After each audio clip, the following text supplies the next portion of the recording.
सतगुरु की साजी निवाजी प्यारी साध संगत जी, प्यार और सत्कार से कहना धान निरंकार जी। सतगुरु माता जी की असीम कृपा से दासी आप जी के चरणों में ये विचार रखने जा रही है। आप जी ये विचार प्रवान करें। अगर कोई गलती हो जाए तो दासी को क्षमा करें। कहते हैं, तेरे दर पे सर को झुकाना न भूले, तू ही का ये तराना न भूले। कहते हैं कि भगते लोकी अजे न समझे, रब नू पाना भगतीए, छड़ के सारे वहम भुलेखे, गुरु रिझाना भगतीए। एक नू मनना एक नू तकना, एक नू पाना भगतीए, बाकी सारे कर्म छोड़ ए कर्म कमाना भगतीए। बेरंगाए बेरूपाए बाणी जो फरमाया है, कहे अवतार में हूँ बहु ही रमे राम नु पाया है। हाँ संगत जी, कहते हैं कि निरंकार को पाना ही भक्ति है। जीव शरीर धारण करके जल थल और आकाश में जीवन बिताता है। इंसान अपना जीवन इन जीवन की क्रियाओं को पूरा करने में ही बिता देता है। माया में रहते हुए इंसान को खाने पीने जोड़ने के सिवा और भी कुछ करना है, अर्थात भगवान की प्राप्ति करनी है। यह समझ इंसान के सिवा किसी में नहीं होती। प्रभु प्राप्ति के लिए इंसान सही गलत जो भी करता है वह उसे भक्ति मानता है। इंसान के जीवन की विडंबना यह है कि वह प्रभु को पाने के लिए उसको जाने बगैर ही भक्ति करता है, जो व्यर्थ होती है। भारत संतों भक्तों का देश है। यहाँ लोग प्रभु को पाने के लिए अलग अलग तरह से तरीके अपनाते हैं। कई ऐसा मानते हैं कि मंदिर में राम नाम का जाप करना, व्रत नेम करना, दान पुण्य करना, श्वास चढ़ाना, ध्यान करना, कर्म कांड करना ही भक्ति है। लेकिन सतगुरु सच्चे पातशाह ने हमें समझाया है कि इस परम पिता परमात्मा को देखकर जानकर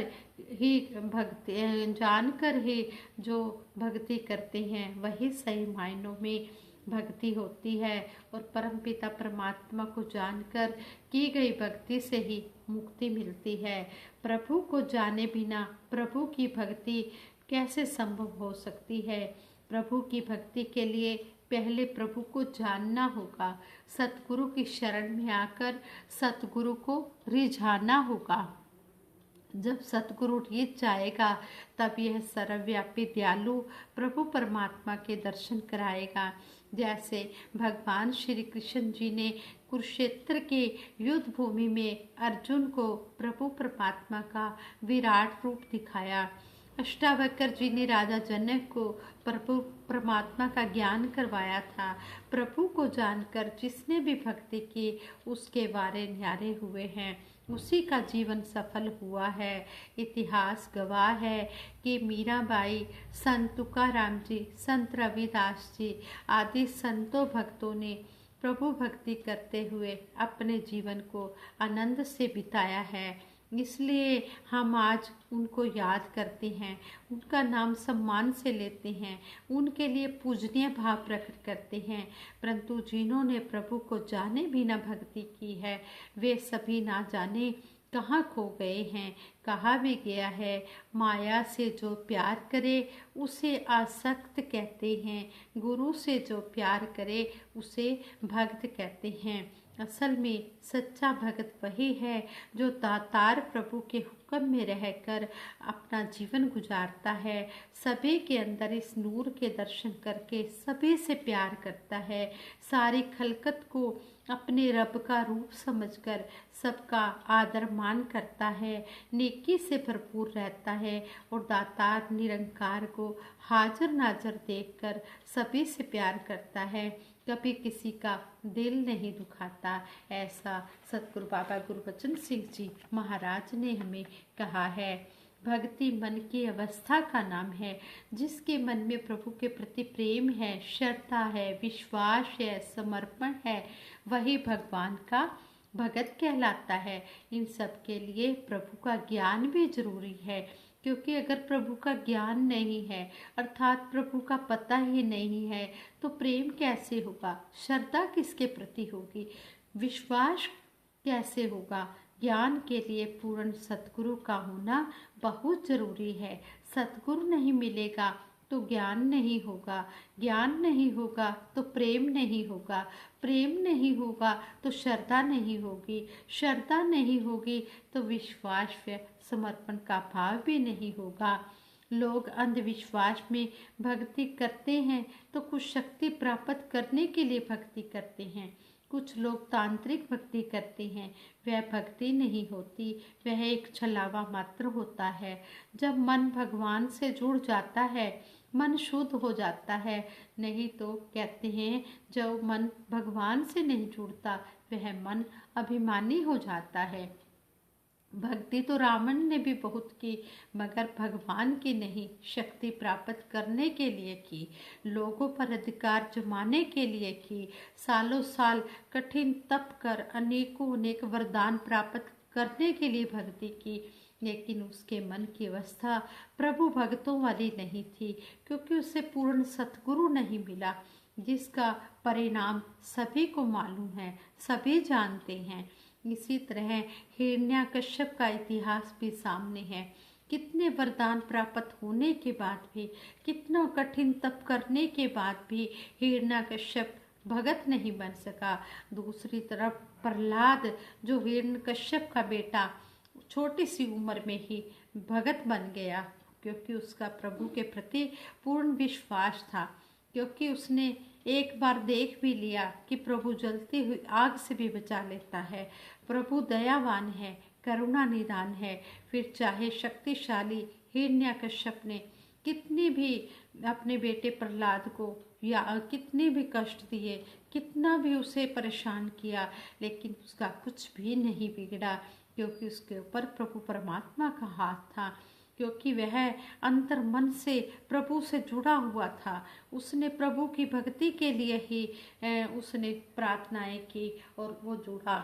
उसके अंदर और कोई इच्छा कामना नहीं थी प्रहलाद के, वो सिर्फ परमात्मा को ही पाना चाहता था। परमात्मा को पाने के लिए ही उसने अपना समर्पण किया, प्रेम किया, विश्वास किया, श्रद्धा की। उसने अपने प्रेम व समर्पण से अपने विश्वास को टूटने नहीं दिया। प्रभु के प्रति उसने प्रेम किया तो उसे प्रभु ने भी उसके विश्वास को टूटने नहीं दिया। हर पल उसकी रक्षा की। कितने कष्ट हिरण्याकश्यप ने उसे दिए, कैसे उसे जलते हुए खंबे के साथ, गरम गरम तपते हुए खंबे के साथ बांध दिया, शक्तिशाली हाथी को छोड़ दिया, कितना कुछ किया। होलिका आग में लेकर प्रहलाद को बैठ गई और उसके पास जो होलिका के पास दुपट्टा था, वो दुपट्टा होलिका को, वो दुपट्टा ऐसा था कि जिस पर आग नहीं लग सकती थी। वो दुपट्टा उड़कर होलिका के ऊपर से प्रहलाद के ऊपर चला गया। और किस तरह भगवान ने अपने भगत की रक्षा की। जो भगवान को पुकारता है भगवान उसकी हर पल रक्षा करता है। कहते भी हैं आस राजी ने भी लिता, गुरु निरंकार दा, रहंदा न डारे ओनू फिर संसार दा। जो सच्चे मन से प्रभु का हो जाता है फिर प्रभु उसकी हर पल रक्षा करता है। उसको अगर उसके ऊपर कोई परेशानी दुख आ भी जाता है तो उसको वह दुख परेशानी लगती ही नहीं। उसकी दुख परेशानी हरने वाला ये निरंकार होता है। इसलिए जिस भगत ने भी अपने आप को सतगुरु के आगे सरेंडर कर दिया, सतगुरु ने उसकी हर पल लाज रखी है, उसको तन मन धन से उसकी रक्षा की है, उसकी तन मन धन से उसको बचाया है। तन से भी उसकी रक्षा हुई है उस भगत की, मन से भी और धन से भी ये सच्चे पातशाह ने रक्षा की है। इस तरह कहते हैं कि आज हर भगत प्रहलाद को पुकारता है, जबकि उसने वरदान नहीं मांगे, शक्तियाँ हासिल नहीं की, फिर भी वह श्रेष्ठ भगत बन गया, क्योंकि इस निराकार प्रभु का ज्ञान दाता मिल गया था। चाहे वह मिट्टी के बर्तन बनाने वाली माता के रूप में ही था। सतगुरु के मिलने से मन समझ जाता है, आत्मा जागृत अवस्था में आ जाती है और मन व आत्मा दोनों ही इस निरंकार प्रभु से जुड़ जाते हैं। महात्मा समझाते हैं कि केवल मन की एकाग्रता ही भक्ति नहीं है, मन का प्रभु से जुड़ जाना भक्ति है। संपूर्ण अवतार वाणी में कहा गया है, मानव मन की आंखें खोलो, भक्ति का फल पाओगे, मैल धुले की जन्म जन्म की वास ग्रह में पाओगे। भाई कन्हैया जी की मन की आंखें खुली तो उन्हें कोई भी दुश्मन नजर नहीं आया। वे सबको युद्ध में समभाव से पानी पिलाते गए। गुरु साहब के पूछने पर कन्हैया जी बोले, महाराज मुझे तो सभी में केवल आप ही नजर आ रहे थे। महाराज ने साथ में मरहम पट्टी भी दी। भाई कन्हैया जी को मरहम पट्टी दी कि आप सबके जख्मों पर मरहम पट्टी भी करना। यह प्रेमा भाव ही भक्ति का स्तंभ है। आँख खुली थी तभी तो हर में हरि अर्थात सतगुरु नजर आने लगे। आज हमें सतगुरु भी ऐसी ही भक्ति करने के लिए कह रहे हैं, ऐसी ही सतगुरु भक्ति की अपेक्षा रखते हैं। केवल पहरावा पदवी यह शब्द जाल भक्ति नहीं होती। भक्ति सरल स्वभाव, न मन कुटलाई, यथा लाभ संतोष सदाई वाली मन की भावना है। संसार में भक्ति करने वालों की कमी नहीं है, लेकिन ज़्यादातर मन मर्जी की भक्ति हो रही है। जब तक मन की आंखें नहीं खुलती तब तक अंधी भक्ति ही होती है, जिससे अभिमान मन में भर जाता है। अभिमान से नफरत आता है, द्वेष आती, ईर्ष्या आती है और इस प्रकार से मानव कर्म बंधन में फंसता चला जाता है। मन की आंखें सतगुरु ही खोलता है। मन की आंखें खुलने से सच्चाई नजर आती है, विवेक जागृत हो जाता है।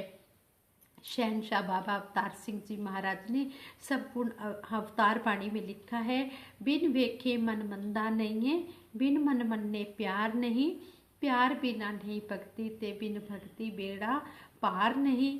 गुरु दिखावे गुरु मनावे, गुरु ही प्यार सिखांदा है, बिन गुरु भक्ति मूल ना हुए, जो करदा पछतांदा है। सतगुरु पासों जो बंदा अविनाशी दी पहचान करे, अवतार गुरु दी नजर सवल्ले, छीने अंदर कल्याण करे। सतगुरु से ज्ञान, फिर ज्ञान से प्यार और प्यार से भक्ति शुरू होती है। भक्ति से त्याग, व त्याग से समर्पण भाव आता है। महात्मा सूरदास जी का जिक्र आता है कि एक दिन भगवान श्री कृष्ण जी महाराज के साकार दर्शन के लिए लालायित होकर श्रद्धा प्रेम के गीत गा रहे थे। तभी ऐसा लगा कि भगवान श्री कृष्ण जी सामने हैं। वह महात्मा सूरदास जी ने चरण पकड़ लिए हैं। उसी पल लगा कि भगवान के चरण छूट गए, हाथ में हाथ आया वह भी छूट गया। तो सूरदास जी ने कहा, हाथ छुड़ाकर जात हो निबल जानकर मोए, हृदय से जब जाओगे तब जानू मैं तोए। कहने लगे कि हाथ छुड़ाकर अगर आप जा रहे हो मुझे निबल जानकर, लेकिन मेरे दिल से नहीं जा सकते। प्रभु परमात्मा आप मेरे दिल में बस गए हो, अगर मेरे दिल से आप जाओ तब मैं जानूं। प्रभु पर विश्वास और प्रेमा भाव जिसके दिल में बस जाता है उसकी भक्ति परवान हो जाती है। फिर भक्ति का फल भक्ति ही बन जाता है। फिर सारी मांगे खत्म हो जाती हैं। राज न चाहूं मुक्ति न चाहूं, मन प्रीति चरण कमला रे। कि राज भी नहीं चाहिए, मुक्ति भी नहीं चाहिए, बस आपके चरणों से प्रीत लगी रहे। जब सतगुरु के चरणों से प्रीत लग जाती है तो राज और मुक्ति दोनों सतगुरु के चरणों में ही मिल जाते हैं। फिर मनोभाव समर्पण वाला होता है, फिर मन तृप्त हो जाता है। जब भाव समर्पण वाला होता है तब गुरु का हर आदेश भक्ति बन जाता है। सतगुरु हमें मानवता के प्रति सजग करवा रहे हैं। कहते हैं कि हमने मानवता के प्रति हमदर्द रहना है। मानवता के प्रति कल्याणकारी आदेश सतगुरु अपने भक्तों को देती हैं। चाहे ब्लड डोनेट है, चाहे किसी के खान पान पर घृणा ना करने का आदेश है, चाहे जाति पाति से ऊपर उठकर आपसी प्रेम भाव पैदा करना है, चाहे अपने फर्जों से भक्ति वाला कर्म करना है, सतगुरु के आदेश का पालन करना ही भक्ति है। और ये भिन्न भिन्न कर्म भक्ति के अंग हैं। सतगुरु आज मानवता के प्रति प्रेम का पाठ पढ़ा रहे हैं। प्रेम ही भक्ति है, मानवता ही प्रभु का रूप है। सतगुरु फरमाते हैं कि इंसान प्रभु से प्रेम वाला जीवन जिएगा तो धरती के लिए वरदान बनेगा और धरती को स्वर्ग बनाने में योगदान देगा। सुंदर वातावरण भक्ति और प्रेम वाली भावना के कारण ही स्थापित होता है। भक्तों ने सदा भक्ति मांगी, जीवन जीने की युक्ति मांगी, हर पल तेरा सिमरन करके जुड़े रहे ये सूरती मांगी। रह ना जाए प्यार अधूरा, प्यार अपने की पूर्ति मांगी, अंग संग साथ हमेशा रहती ऐसी रब की मूर्ति मांगी। अपना गुरु रिझा लेते हैं जिन पर चढ़ा है रंग भक्ति का, गुरु से रहमत पा लेते हैं जिन पर चढ़ा है रंग भक्ति का। सतगुरु के संग प्रीत निभाई राजमाता जी हैं एक मिसाल, कह गए भक्ति करते रहना कभी न होगा बांका बाल। तोड़ निभाई भक्ति करके गुरु को समझा कभी न लाल, तुझको मुझको हम इनको उनको सबको बख्शा दीन दयाल। कहते हैं सभी तोड़ निभा लेते हैं जिन पर चढ़ा है रंग भक्ति का, गुरु से रहमत पा लेते हैं जिन पर चढ़ा है रंग भक्ति का। जिन पर रंग भक्ति का चढ़ जाता है वो सतगुरु के संग अपना निभा लेते हैं। यही सतगुरु के चरणों में अरदास है। सच्चे पातशाह अंतिम श्वासों तक आप जी के चरणों में सेवा सिमरन सत्संग करते हुए तोड़ निभाए। उदासी सबके भले की कामना के लिए सिमरन करवाएगी। सभी ने मिलकर सिमरन में साथ देना है। तू ही निरंकार मैं तेरी शरण हाँ मैनू बख्श लो, तू ही निरंकार मैं तेरी शरण हाँ मैनू बख्श लो, तू ही निरंकार मैं तेरी शरण हाँ मैनू बख्श लो, तू ही निरंकार मैं तेरी शरण हाँ मैनू बख्श लो। बोलिए सतगुरु माता सुदीक्षा सविंदर हरदेव जी महाराज की जय। निरंकारी राजमाता गुरुवचन अवतार की जय। साथ संगत जी प्यार से कहना धन निरंकार।